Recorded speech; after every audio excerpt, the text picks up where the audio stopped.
ರಾಜ್ಯ ಸರ್ಕಾರ ಮುಸ್ಲಿಮರಿಗೆ ನೀಡಿದ ಗುತ್ತಿಗೆಯಲ್ಲಿನ ಮೀಸಲಾತಿ ರಾಷ್ಟ್ರಪತಿ ಅಂಗಳ ತಲುಪಿದೆ. ರಾಜ್ಯಪಾಲರ ಬಳಿ ಇದ್ದ ವಿಧೇಯಕವನ್ನ ಪರಾಮರ್ಶೆ ಮಾಡುವಂತೆ ಮನವಿ ಮಾಡಲಾಗಿದೆ.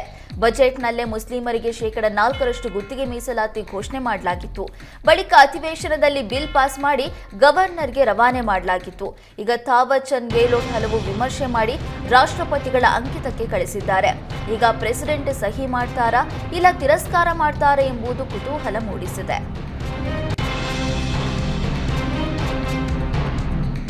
ರಾಜ್ಯದಲ್ಲಿ ಕಾಂಗ್ರೆಸ್ ಸರ್ಕಾರ ಬೀಳಿಸಲು ಮೋದಿ, ಅಮಿತ್ ಶಾ ಯತ್ನ ಮಾಡ್ತಾ ಇದ್ದಾರೆ ಅಂತ ಕಲಬುರಗಿಯಲ್ಲಿ ಮಲ್ಲಿಕಾರ್ಜುನ ಖರ್ಗೆ ಬಾಂಬ್ ಸಿಡಿಸಿದ್ದಾರೆ. ಕಾಂಗ್ರೆಸ್ ಸರ್ಕಾರ ತೆಗೆದುಹಾಕುವ ಪ್ರಯತ್ನ ನಡೀತಾ ಇದೆ. ಎಐಸಿಸಿ ಅಧ್ಯಕ್ಷ ತಮ್ಮ ನಾಯಕರಿಗೆ ಹೇಳೋದಿಷ್ಟೇ, ಭಿನ್ನಾಭಿಪ್ರಾಯ ಇದ್ರೂ ಒಟ್ಟಾಗಿರಿ ಅಂತ ಹೇಳಿದ್ರು.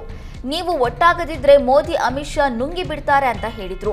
ಅಲ್ಲದೆ ಕಾಂಗ್ರೆಸ್ ಯಾವತ್ತೂ ಬಗ್ಗಲ್ಲ, ದೇಶದ ಹಿತಕ್ಕಾಗಿ ಕೆಲಸ ಮಾಡುತ್ತೆ, ನಾವು ಹೆದರೋದಿಲ್ಲ, ಬದಲಾಗಿ ಅವರನ್ನೇ ಓಡಿಸುವ ಕೆಲಸ ಮಾಡ್ತೀನಿ ಅಂತ ಶಪಥ ಮಾಡಿದ್ರು. ಕೇಂದ್ರದ ವಿರುದ್ಧ ಮಾತನಾಡಿದ್ರೆ ಇಡಿ, ಸಿಬಿಐ ಮೂಲಕ ಹೆದರಿಸ್ತಾರೆ, ಇದಕ್ಕೆಲ್ಲ ಯಾರು ಬಗ್ಬಾರ್ದು ಅಂತ ಹೇಳಿದ್ರು. ಸೋನಿಯಾ ಗಾಂಧಿ, ರಾಹುಲ್ ಗಾಂಧಿ ವಿರುದ್ಧ ಚಾರ್ಜ್ ಶೀಟ್ ಹಾಕಿರೋದು ಕೂಡ ದೊಡ್ಡ ರಾಜಕೀಯವೇ ಅಂತ ಮೋದಿ, ಅಮಿತ್ ಶಾ ವಿರುದ್ಧ ವಾಗ್ದಾಳಿ ನಡೆಸಿದ್ರು. ಯತ್ನಾಳ್ ಉಚ್ಚಾಟನೆ ಬಳಿಕ ವಿಜಯಪುರ ನಗರದಲ್ಲಿ ನಡೀತಾ ಇರುವ ಬಿಜೆಪಿ ಜನಾಕ್ರೋಶ ಯಾತ್ರೆ ಭಾರಿ ಕುತೂಹಲ ಮೂಡಿಸಿದೆ. ಯತ್ನಾಳ್ ಪಕ್ಷದಿಂದ ಉಚ್ಚಾಟನೆ ಬೆನ್ನಲ್ಲೇ ಜನಾಕ್ರೋಶ ಯಾತ್ರೆ ಬಿಜೆಪಿ ಮುಖಂಡರು, ನಾಯಕರ ಶಕ್ತಿ ಪ್ರದರ್ಶನದಂತೆ ಕಾಣ್ತಿದೆ. ಈ ನಡುವೆ ಯತ್ನಾಳ್ ಬೆಂಬಲಿಗರಿಂದ ಬಿಜೆಪಿ ನಾಯಕರಿಗೆ ವಿಜಯಪುರ ನಗರಕ್ಕೆ ಸ್ವಾಗತ ಎನ್ನುವ ಮೂಲಕ ಸೋಷಿಯಲ್ ಮೀಡಿಯಾದಲ್ಲಿ ಟಾಂಗ್ ಕೊಡ್ತಿದ್ದಾರೆ. ಯತ್ನಾಳ್ ಆಪ್ತ ರಾಘವ ಅನ್ನಿಗೇರಿ, ನಗರ ಶಾಸಕ ಯತ್ನಾಳ್ ಅವರು ಮಾಡಿದ ಅಭಿವೃದ್ಧಿ ಕಾರ್ಯಗಳನ್ನು ನೋಡೋದಕ್ಕೆ ಬಿಜೆಪಿ ನಾಯಕರಿಗೆ ಸ್ವಾಗತ ಅಂತ ಪೋಸ್ಟ್ ಹಾಕುವ ಮೂಲಕ ಸ್ಥಳೀಯ ಬಿಜೆಪಿ ಮುಖಂಡರಿಗೆ ಟಾಂಗ್ ಕೊಟ್ಟಿದ್ದಾರೆ. ಇನ್ನು ಕೆಲ ಯತ್ನಾಳ್ ಬೆಂಬಲಿಗರು ಪಾಲಿಕೆ ಚುನಾವಣೆಯಲ್ಲಿ ಟಿಕೆಟ್ ಸಿಗಲಿಲ್ಲ ಅಂತ ಪಕ್ಷ ಬಿಟ್ಟು ಪಕ್ಷದ ವಿರುದ್ಧ ಚುನಾವಣೆ ಮಾಡಿದ್ರು.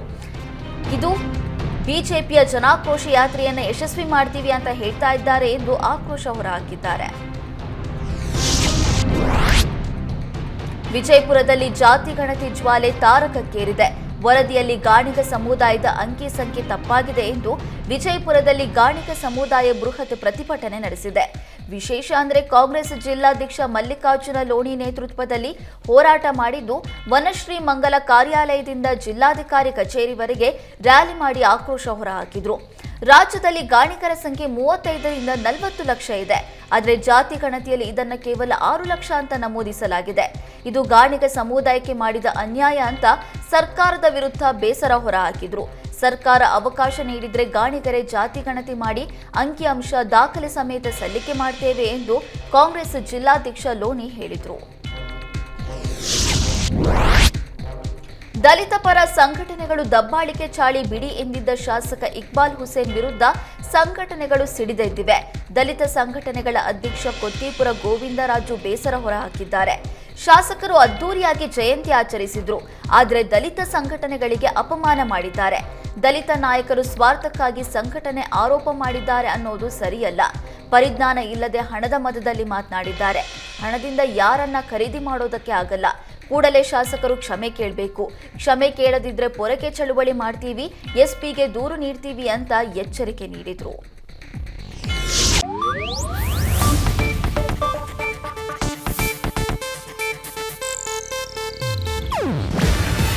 ಇದು ಏಷ್ಯಾನೆಟ್ ನ್ಯೂಸ್ ನೆಟ್ವರ್ಕ್ ಪ್ರಸ್ತುತಿ. ನೀವು ನೋಡ್ತಿದ್ದೀರಾ ಏಷ್ಯಾನೆಟ್ ಸುವರ್ಣ ನ್ಯೂಸ್.